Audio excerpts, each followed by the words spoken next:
Hi everyone, it's me, Samantha, the homesteading holistic homemaker.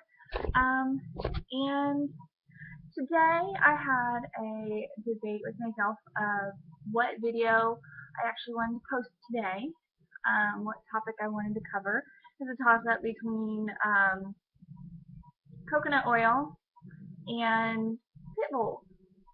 And I'm going to do the coconut oil video later this week. And please forgive my wet hair. I just got out of the shower.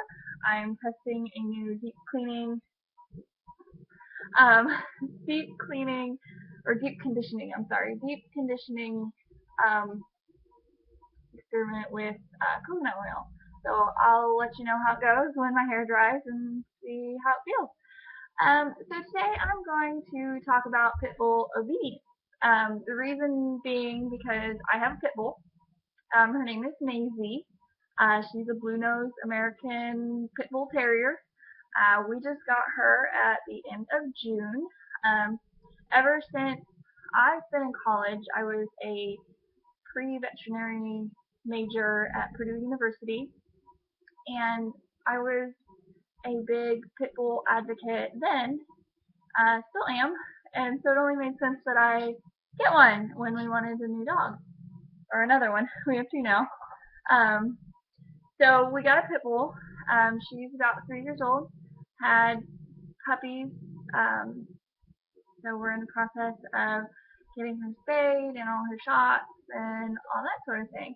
And what I wanted to talk about was obedience because when I got her, I thought she would be like teaching any other dog. And I've come to realize that's not the case. It was pretty simple to teach my black lab to sit, stay, heel, that sort of thing. She wanted to please. And not that Maisie doesn't want to please, it's just Maisie is stubborn and determined.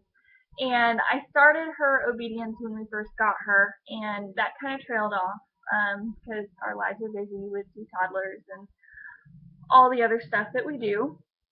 Um, so the reason why I started again was because when we got our chickens, Maisie decided those were something that would taste good. She hasn't killed one yet, but she's tried twice. And after the second time, I decided we needed to do something a little more extreme with her, get her training schedule a little more in place, and go from there because I don't like having misbehaving dogs. So I've started her obedience training again. Our backup, she's actually really good at heeling and sitting, waiting to go outside, that sort of thing. But what I wanted to point out is after doing a whole lot of research, pit bulls are very different from other dogs. Not because they're pit bulls, it's because of the terrier, the bull terrier breed, or the pit bull encompasses quite a lot of breeds, and they all share some qualities that are the same, and that's that they're very stubborn, they're very determined, which makes it easy for them to ignore pain and ignore you when you call. And so when they get kind of set on something, that's what they're gonna do.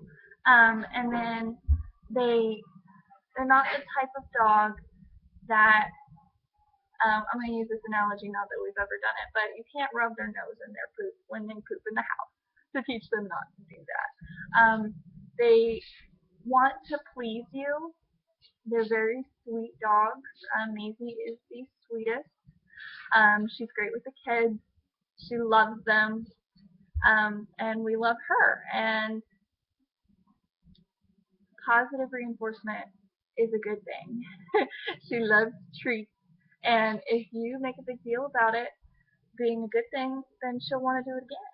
And so we started I wanted to give her a job because she's good at pulling. She's a very good jumper, which is all typical characteristics of a pit bull. And so I'm trying to give her a job that would play to those traits. So we started um, basic search and rescue training. Right now they're just games that she loves, but I wanted to use her determination and her powerful sniffer, and this seemed like a good way to do it. And she's very athletic, so what I do in the evenings is I grab a handful of treats, like 5 or 6, and I go hide them in my room, which has a door. So I close the door, I go in and I hide a bunch of treats like on the ground and up on things. Somewhat challenging right now. We've just started, so nothing too hard. And then I open the door, tell her to sit, and then once she comes in, I say, okay, find it. And she starts looking for them. The first time I had to really help her and point them out. Now she finds them all, and once she finds them, I like make a big deal about it. I pet her and I say, "Oh, good girl," and she gets all excited. Um, which that's one of the games she absolutely loves. And then we also do hide and seek. When she's in another room, I run and I hide real quick, and then I call her name. And her and Temperance, our black lab, run around like crazy trying to find me. They think it's the best game ever, um, which is great. It also helps with the search and rescue stuff. So maybe in a year or two, if we keep up with this, she could actually partner with the fire department in our town to do search and rescue. And that would be amazing, especially for her being a pit bull. Help debunk that horrible stereotype that isn't even true about good pit bulls. And then we jump and we go and play, and I take her for long walks and all that. But I just wanted to point out that pit bulls are different, not a bad way. It's just their breed characteristics are a little bit different. It makes them a little bit different to train. So I advise doing research on them.